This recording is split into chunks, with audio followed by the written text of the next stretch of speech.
Over 7,000 grocery stores have gone dark across America, and the real crisis hasn't even made the headlines yet. Think about that number for a second. 7,000 locations.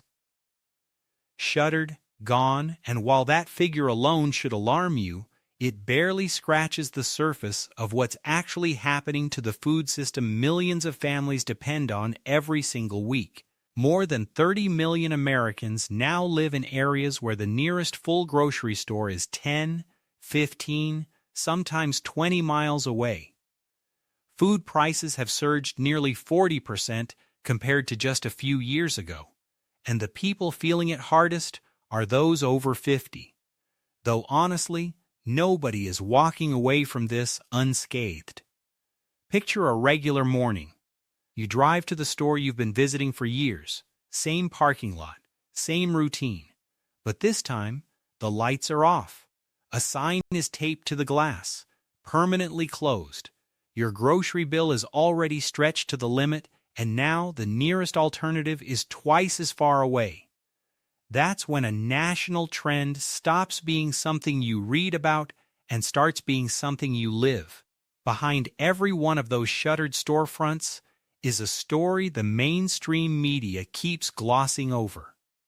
The entire American grocery system is under pressure it may not be able to absorb. And we're not talking about small neighborhood shops here. Even the chains that looked completely untouchable are cracking at the foundation. Here's what should keep you reading until the very end. The chain sitting at the top of today's list was already reeling from nearly 400 store closures due to financial collapse, then got blindsided by over 400 additional closures triggered by a crisis that sounds like something out of a horror script. How does any company survive back-to-back blows like that? Stick with this all the way through, because by the end, you'll see the grocery industry in a completely different light. Let's start with number 12. Grocery Outlet built its entire brand around one simple promise: deep discounts, unexpected finds, and a shopping experience that felt like a treasure hunt. You never quite knew what would be on the shelves, but whatever it was. The price made it worth grabbing. Budget-conscious families loved it. Retirees living on fixed incomes made it a weekly ritual. The unpredictability wasn't a flaw, it was the whole point. But something has shifted in the last year or two, and it's been happening quietly. Several grocery outlet locations have started cutting back their hours and shrinking the range of products they carry. When a store built around the thrill of discovery starts showing up with half-empty shelves, that magic disappears fast. The independently operated franchise model that once gave these stores their scrappy, community-driven personality has become a vulnerability. Individual owners are being squeezed between rising wholesale costs on one side and shoppers who simply have less to spend on the other. When your whole identity is built on delivering deals that feel almost too good to be true, and those deals become harder and harder to pull off, the business model starts to buckle. Some locations in the Pacific Northwest and Northern California have already gone dark, and industry observers say more closures could follow. Even stores designed specifically to help people stretch their dollars aren't immune when the economic pressure becomes relentless enough. Number 11. Food Lion has been a fixture for millions of East Coast families for decades. Virginia, the Carolinas, Maryland, Georgia, it was never a flashy store, never tried to be. It was dependable, affordable, and familiar. The kind of place you could count on to have what you needed without overcomplicating the experience. But the competitive landscape has changed dramatically around it, and its parent company has been making difficult decisions in response. Underperforming locations have been closed. Others have been converted or absorbed into different formats. The challenge Food Lion faces is one shared by many mid-tier grocers. It's being crushed between two very different forces. On one side, the bare-bones pricing of chains like Aldi and Dollar General. On the other, the sheer scale and convenience of Walmart. What makes this particularly painful is that many Food Lion stores sit in smaller communities where options are already limited. When one disappears from a rural town in eastern North Carolina or southern Virginia, there may not be another grocery store for 30 minutes in any direction. Older residents who don't want to make that drive are left without good options. It doesn't make national news. But for the people experiencing it, everything about their week changes. Number 10. For more than a century and a half, Kroger has been one of the cornerstones of American grocery retail. Thousands of locations nationwide, deep roots in communities, large and small. For many families, especially those with members over 50, a Kroger run wasn't just an errand. It was part of the rhythm of life. Weekend meal planning, holiday shopping, prescription pickups. It was reliable in a way that people stopped even noticing until it wasn't there anymore. So when Kroger began announcing planned store reductions in 2025, it felt like a jolt. For the first time in memory, this retail institution acknowledged plans to close around 60 locations over roughly 18 months. 60 stores out of thousands doesn't sound catastrophic on paper, but the message behind that number carries enormous weight. When one of the strongest operators in the game starts pulling back voluntarily, something is wrong with the environment. Not just the company. The internal pressures at Kroger are piling up from every direction. Labor costs keep climbing quarter after quarter. Fuel and supply chain headaches are a constant drain. The refrigerated trucks that keep shelves stocked now cost more to operate than many individual stores generate in profit. And in an industry where margins hover between 1% and 3%.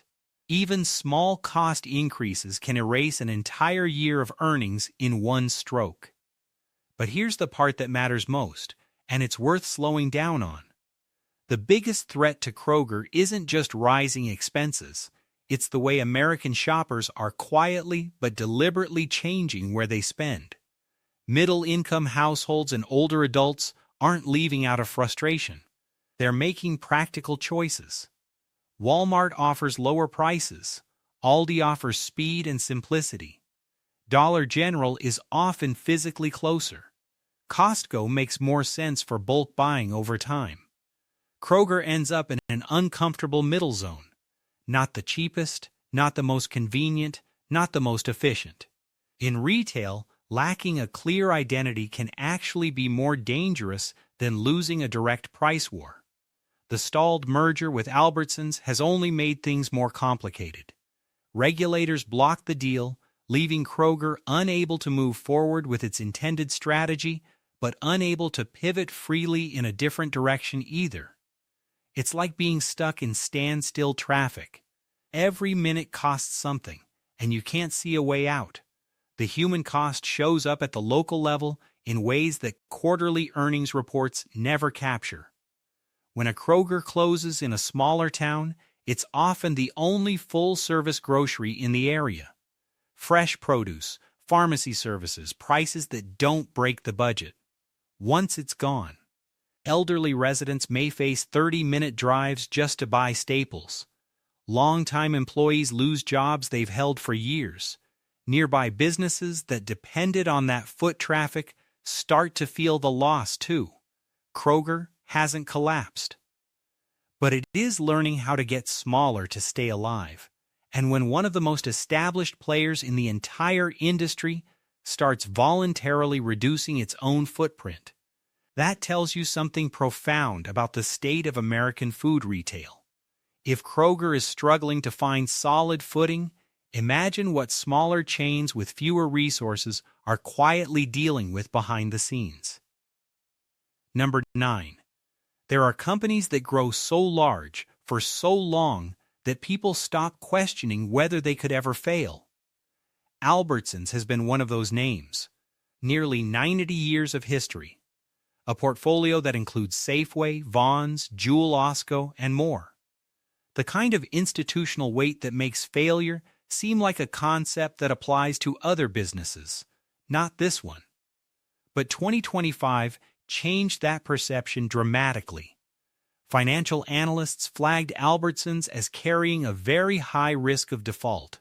For a corporation of this size and history, that assessment sent genuine shockwaves through the retail world. A pension shortfall approaching $565 million left tens of thousands of employees anxious about their retirement security. In California, Washington, and Nevada, customers began noticing warning signs before the major stories broke. Shelves weren't being restocked on the usual schedule. Products that were always in stock were suddenly unavailable. Longtime employees admitted quietly that something felt different about how the stores were being run. A brand that once represented stability and consistency for American families became quietly associated with uncertainty. The merger with Kroger, which was supposed to serve as a lifeline for both companies, got blocked by antitrust regulators. Instead of a rescue, the failed deal left Albertsons stranded.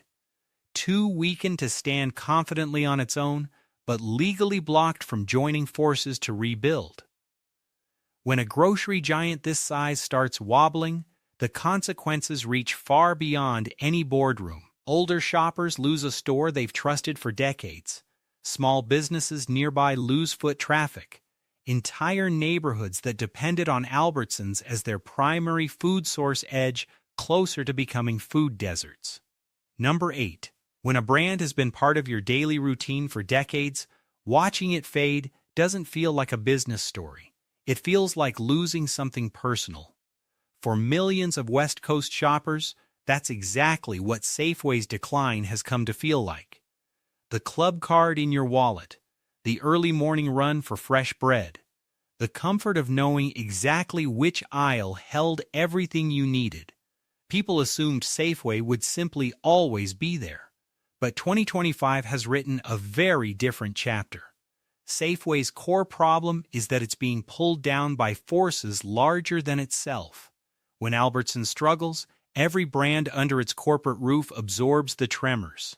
Across California, Washington, and Oregon, Safeway locations have quietly reduced inventory, cut operating hours, and in some cases, closed without any advance notice.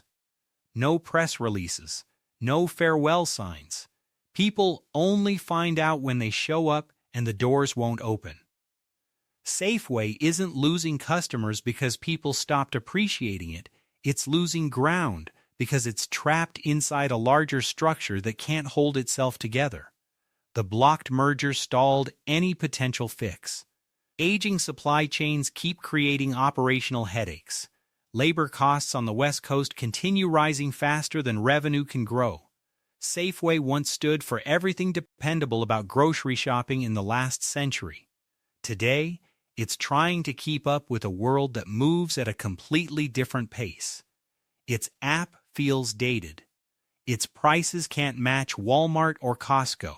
Younger shoppers gravitate toward Trader Joe's for value and atmosphere. Older customers increasingly choose Costco for long-term savings on essentials. That leaves Safeway in a shrinking middle lane, competing for a customer base that keeps drifting in two opposite directions. Number 7. When Amazon Fresh launched, it genuinely felt like grocery shopping had jumped a generation forward overnight. Walk in, scan your palm, fill your basket, and leave without ever standing in a checkout line. No register, no transaction, just seamless. It was impressive enough that people wondered whether traditional grocery retail could even survive it. So when those same stores began closing in 2025, the confusion was real. How does a company with Amazon's financial resources, engineering talent, and technology infrastructure stumble at something as foundational as selling food? The answer lives in a detail most shoppers never considered. That cashierless system runs on a staggering web of cameras, sensors, and artificial intelligence. Equipping a single store costs millions. Maintaining it costs millions more. And grocery retail operates on margins so thin that even a 2 or 3% swing can determine whether a location survives the year. Technology built for precision and scale collides directly with economics built around pennies per item. The fundamental mismatch goes deeper than numbers. Amazon can deliver an expensive appliance to your doorstep the following morning without breaking a sweat, but it struggled to make a bag of salad feel worth a special trip. That gap reveals something important. Grocery shopping isn't a logistics problem that technology can fully solve. It's habitual, it's tactile, it's emotional. Older shoppers want to ask questions and get real answers. Parents squeeze avocados and check expiration dates. Budget-conscious buyers compare unit prices and expect deals that feel like wins. Amazon Fresh didn't fail because it lacked innovation. It stumbled because it underestimated something deceptively simple. Buying food is one of the most human things we do, and no algorithm fully replicates that. Number 6. Here's a question that deserves a real answer. When the store specifically designed to help struggling families buy affordable food shuts down, where exactly are those families supposed to go? In 2025 and into 2026, that question is being asked in communities across America without a satisfying answer anywhere in sight. Save a Lot existed for one clear purpose: making food accessible in communities where every single dollar matters. The stores weren't glamorous, the selection was limited, but the prices were real, and for millions of low-income families, that was the only thing that mattered. By 2025, the chain had already shed more than 300 locations over the previous decade. In Missouri, Ohio, Kentucky, and Indiana, customers watched the same painful sequence repeat itself. Product variety slowly shrank. Shelves got thinner on each visit. Then, one morning, a handwritten store closing sign appeared in the window. Usually without any warning at all. The cruel reality is that Save a Lot didn't fail from lack of customers. Those stores were busy. The problem runs much deeper. The people shopping there are financially stretched so thin that their combined purchasing power can't generate the revenue margins the chain needs to survive. Meanwhile, competitors who've mastered extreme operational efficiency, Aldi, Dollar General, Walmart Neighborhood Market, have turned budget pricing into a highly profitable science. Save a Lot, working with a fragmented franchise model, weaker supply chains, and limited capital, couldn't match that pace. What this trend reveals beneath the surface is what really alarms food policy researchers. When a chain built from the ground up for low-income communities can't survive, it signals that conditions for working-class families are worse than most official economic data acknowledges. A discount grocery closing doesn't just create another food desert on the map, it creates something harder to measure. A place where the only remaining options cost more than people can realistically afford. A single mother who used to walk to Save a Lot now needs to find transportation to a Walmart across town. A retired couple on a fixed income has to factor in gas costs on top of groceries that are already pushing their monthly budget to the edge. These aren't abstract statistics. They're real dinner tables with less food on them. Number 5. In the spring of 2025, a wave of closures rolled through the grocery landscape of the American South. Winn-Dixie locations across the Southeast began shutting down with a speed that left many communities scrambling to process what was happening. For close to 100 years, Winn-Dixie was woven into the fabric of Southern daily life. Florida, Alabama, Georgia, Mississippi, it wasn't just a grocery chain. It was a neighborhood anchor. But 2025 proved that even a century-old regional institution can't outrun a storm hitting from every direction at once. Transportation costs have reached record highs. State wage laws keep pushing labor expenses upward, while household purchasing power in the South has taken a serious hit after years of sustained inflation. Winn-Dixie no longer holds a clear competitive advantage on any front. It's not the cheapest option, it's not the most convenient. And as shoppers become increasingly precise about where every dollar goes, old brand loyalty simply isn't enough currency to keep a store alive. Aging infrastructure has compounded the problem. Outdated point-of-sale systems, slow restocking processes, inconsistent inventory tracking. Each inefficiency adds cost and erodes whatever margin is left. When those store-closing banners appeared in windows across the South, many longtime customers finally understood what had been quietly unraveling for years. Winn-Dixie didn't just sell groceries, it set the rhythm for entire neighborhoods. And that rhythm is now being interrupted in ways those communities will feel for a long time. Number 4.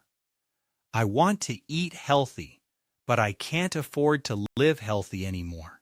That line came from a viewer comment on a previous video, and it captures exactly what Sprouts Farmers Market is up against right now.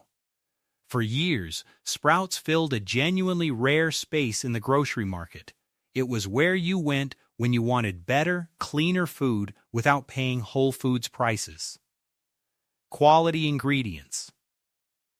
A reasonable bill at checkout. A middle path between indulgence and compromise. But as inflation has continued grinding through year after year, even that middle path has become expensive. $9 for strawberries, $5 for a basic bag of greens.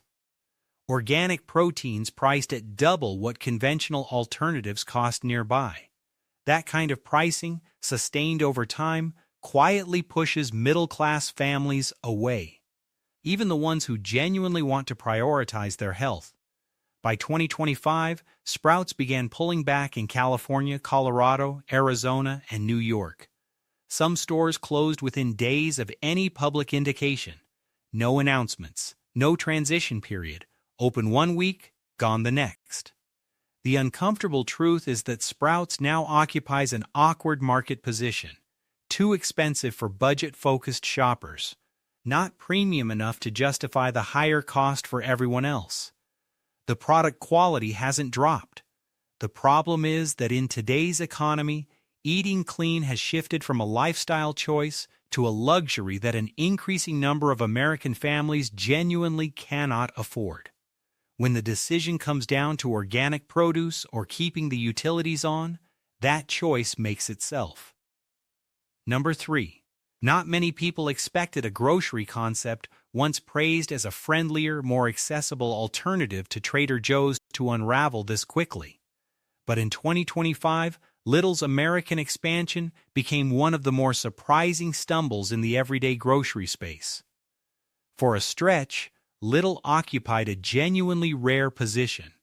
Healthier options at prices that didn't feel punishing. Welcoming stores. A curated product selection that made shopping feel manageable rather than overwhelming. The cost stayed modest enough to bring families back, but the qualities that made Lidl appealing at the start became liabilities as the cost of sourcing quality food accelerated sharply. By late 2024 and into 2025, Lidl's U.S. operations reported steep revenue declines. Multiple locations across several states closed within weeks. A brand that had been celebrated as the next evolution in affordable, health-conscious grocery retail started disappearing at a pace that surprised even industry insiders. The deeper issue is structural rather than conceptual. Lidl's American stores operated on extremely thin margins while faster-moving competitors adapted and optimized around them. Trader Joe's sharpened its cost controls to a near-surgical degree. Whole Foods leveraged the vast resources of Amazon to absorb losses other chains couldn't survive. Sprouts expanded its reach and market share. Lidl was left operating in isolation. And in the current grocery environment, standing alone is a precarious position. The model itself wasn't flawed. It may have simply belonged to a more forgiving era. In 2026, having the right idea doesn't guarantee survival. Shoppers are making food decisions based on what their bank account permits, not what their values prefer. As the cost of essentials keeps rising, the idea of affordable organic groceries starts feeling less like a business opportunity and more like an aspiration that keeps slipping further out of reach. Number 2. Step back to 1916 for a moment.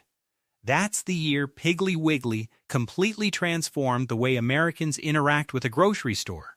Before that, you'd walk in, hand a list to a clerk, and wait while someone gathered everything behind a counter. Piggly Wiggly introduced something that sounds simple today but was genuinely revolutionary at the time. Self-service shopping. Pick up a basket, walk the aisles, choose your own items. That idea became the blueprint for every modern supermarket on the planet, which makes it deeply ironic that in 2025 and 2026, the company that invented the grocery store as we know it is now struggling to survive inside the system it created. Piggly Wiggly isn't just another fading regional chain. It's the origin point of the entire model. And more than a century after changing the world, it's being slowly erased from the American retail landscape. Not through any dramatic collapse, but through a quiet, steady pattern of closures that most people don't notice until they drive past an empty building and realize the sign is already gone. Between 2022 and 2025, numerous locations across South Carolina, Tennessee, Georgia, and Mississippi shut down because revenue could no longer cover operating costs. Stores that were full of life in earlier decades now sit vacant. The recognizable signage has come down, replaced by small independent businesses or simply left behind in empty storefronts. The reasons aren't complicated. Piggly Wiggly operates on a dated franchise structure with outdated logistics and aging technology. It has no realistic mechanism to compete with Walmart's relentless footprint expansion or match the pricing precision of Aldi. As the grocery industry accelerates toward efficiency and margin optimization, a business built primarily on history and community nostalgia has very little room to adapt. What stings most isn't the closures themselves, it's the way they happen. Silently, without ceremony. The familiar sign at the end of your street is simply gone one morning, and you're not entirely sure when it disappeared. And that raises a question that lingers uncomfortably. If the company that literally gave birth to modern grocery shopping can't survive today's conditions, who realistically can? Number 1. Family Dollar. When a major national chain begins to collapse, it's usually the result of gradual market erosion over time. A slow bleed, shifting consumer habits, years of quiet decline before the final curtain. What brought Family Dollar to its knees was something far more extreme and far more sudden. A sequence of events unlike anything the American discount retail industry had ever been forced to absorb. In under 3 years, Family Dollar was compelled to close 390 stores because of financial losses and internal restructuring. 390. That alone would qualify as one of the most significant retail contractions in recent memory. But what came next made that number look almost manageable by comparison. A massive rodent infestation at a major distribution facility triggered a federal emergency order that forced the immediate closure of 404 additional locations. 404 stores shut down essentially overnight. Let that land for a moment. Very few companies anywhere in the world could absorb a dual blow of that scale and continue functioning in any meaningful way. This wasn't a rough quarter or a strategic miscalculation. This was evidence that something deep inside the company's operational foundation had already deteriorated well past the point of easy repair. When federal health inspectors entered a key distribution center in Arkansas in 2022, the conditions they documented were genuinely disturbing. Food packaging had been compromised by rodents. Contamination had spread across large sections of stored inventory. Merchandise throughout entire areas of the facility was unsalvageable. The aftermath was historic. Family Dollar was required to recall more than 1,000 products, representing one of the largest recalls in the history of American discount retail. And that event didn't simply fade from memory. Its consequences rippled forward through 2023, 2024, 2025, and into 2026, steadily stripping the chain of customer trust, fracturing supplier relationships, and eliminating any realistic path back to the position it once held. Once consumer confidence eroded, the decline accelerated and never found a floor. What makes Family Dollar's collapse genuinely heartbreaking is the question of who it served. These stores were located overwhelmingly in low-income communities, areas where larger chains hadn't expanded yet, neighborhoods where Family Dollar wasn't a secondary option. It was often the only affordable option within a reasonable distance. For countless families in those communities, losing a Family Dollar wasn't an inconvenience. It was the removal of access. Longer drives to the next nearest store, higher prices at whatever remained, fewer products on the shelf. For some households, it meant choosing between buying enough groceries and having enough gas to get to the next town. That's precisely why Family Dollar belongs at the top of this list.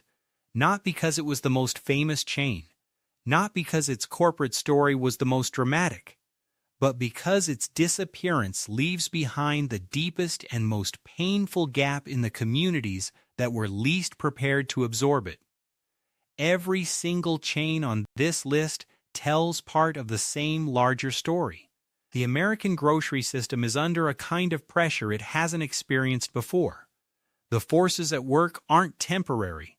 Rising costs, changing habits, infrastructure built for a different era, and communities left without options aren't problems that resolve themselves in a single news cycle.